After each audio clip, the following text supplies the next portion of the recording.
When you have a band playing music and there's a lot of people in the room, it'll only take one or two to start the movement, the moshing, and everyone will get caught up in it.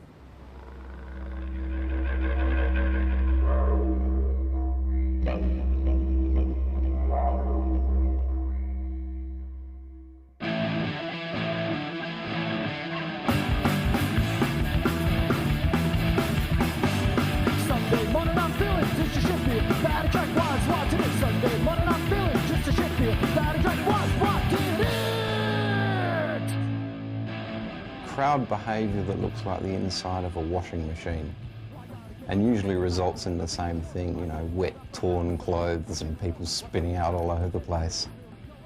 So when you go up, you're likely to come out with some bruises, your T-shirt stretched to all different shapes, covered in sweat.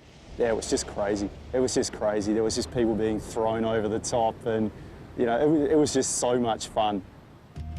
I like the physicality of moshing or of audience participation and getting into the music.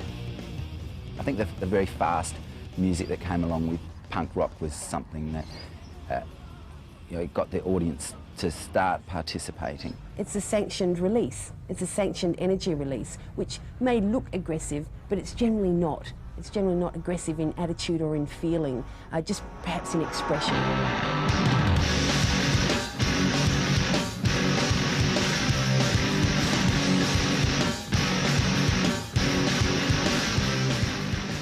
You don't know who's next year, and even if you did, they're not there long enough to stop and say g'day.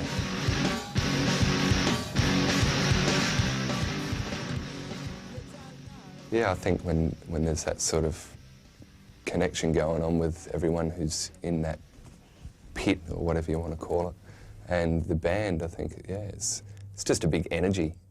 The shared reaction is just, it's incredible. It's so invigorating. I've never felt anything quite as exciting as what happens when it's all working perfectly. I've actually many times from stage and from down near the pit or near the bar there, watched other people's reactions that have never seen a mosh pit or first time into underground music, and I think one of the first things you see in their eyes is that they're very taken straight away with the energy, straight away the adrenaline. I think it's really, it gets back to that tribal connection thing. It's free-form dance, it's a communal experience, it's a release of energy. I think it really comes across as almost a primal kind of thing, in that a whole bunch of people get together and just yell and scream and go crazy and have a great time. And you get this incredible surge of energy when everybody clicks together and the band gets this incredible rhythm going. You look at the person next to you, they know what you're feeling. When a pit goes off when you're playing, it's excellent. Like, we played on Kangaroo Island where it was just a full banger crowd and everyone sort of moshing, made us play harder, made us play better because everyone was getting into it. It urges us on, and that's what live music is about. It's about participation from them to us and us to them. Otherwise, there's no point to it, is there? We've had crowds where there might be 40 people there and they're really working together so that they can stage dive onto each other. There'll be a group of friends, they're obviously well coordinated. They'll get up on the stage and they'll jump and they're catching each other. There's an etiquette in mosh pits that normally people do adhere to. If anyone goes down, you help them up. It's frenzied, there's a lot of activity, but no one is actually actively trying to hurt people. If you've got people like crowd surfing, it's really important for a number of people to be aware of that and to be holding them up and stuff. That's how that works. When it doesn't work, it can end in pain. I've been squashed up against fences and the barriers and stuff, and it's all right when you're just with your friends and you're jumping around, and it does get rough sometimes, when all the fellas sort of get a bit carried away and start pushing and shoving, but they enjoy it. And if you don't want to be there, you just sort of move away. At other times, there's just great moments where you just see, blokes who are just so, and women as well, but because it is a pretty male-dominated space, I think, just see them, hugging and just really going for it, loving the band, loving the sound, loving the physicality of it.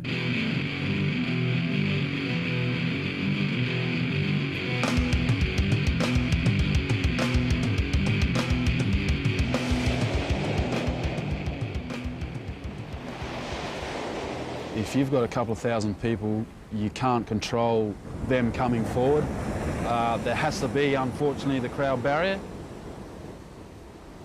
I don't like the crowd barriers because, yeah, it loses that sense of you're there, you're performing, I'm talking to you now, you're right there.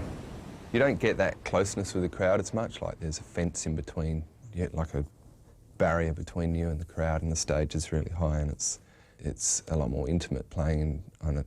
Even with no stage, like I remember some of the shows at the Holdfast years ago when, you know, Numbskulls would play there and there wouldn't be a stage, it'd just be like this PA either side of you and a couple of wedges between you and the crowd, and it's great. I love that, when people are right in your face. The barrier's been around in particular since the real sort of crowd surfing and moshing type activity started. So it keeps the crowd back from the immediate front of the stage and provides a space for security people to be able to stand in. We just want to keep everyone safe. We want to make sure that when kids come to an event, all they have to do is pay their money and go inside and have a great time. We'll take care of the rest. But we just can't keep them on the ground. They just won't do it. Our prime concern is the young ones who are actually at the very front of the barrier when you've got them coming over behind. I guess our method, if you like, is to try to lift them up over the people on the front so that they're not sort of hurt underneath. The security we do employ are aware of what goes on, and the best method of handling that, as in getting the kids safely over the punter barrier and around to the back again so they can do it again, which is exactly what they want to do. People get very claustrophobic, so we sort of keep an eye on the crowd generally and just sort of asking the question, are you okay? Well, security is an important part of, you know, looking after people as opposed to telling people what to do. And a good security person should be observant and should be compassionate towards the people, and vice versa, introduce them as a person rather than some kind of standover figure. Yeah, before a show I always like to go and talk to the guys working security, just to make sure they know what's going to happen, what to expect. Yes, they are briefed, and again it's briefings on things like, you know, how do you bring the people over? Are we bringing them over all the time, or are we trying to reduce the amount of crowd surfing and moshing? But the ultimate aim is just to have people have a good time. If that's what people want to do, then fine, let them go with it. But the issue still remains whether they're hurting other people whilst doing it, and that's where we draw the line.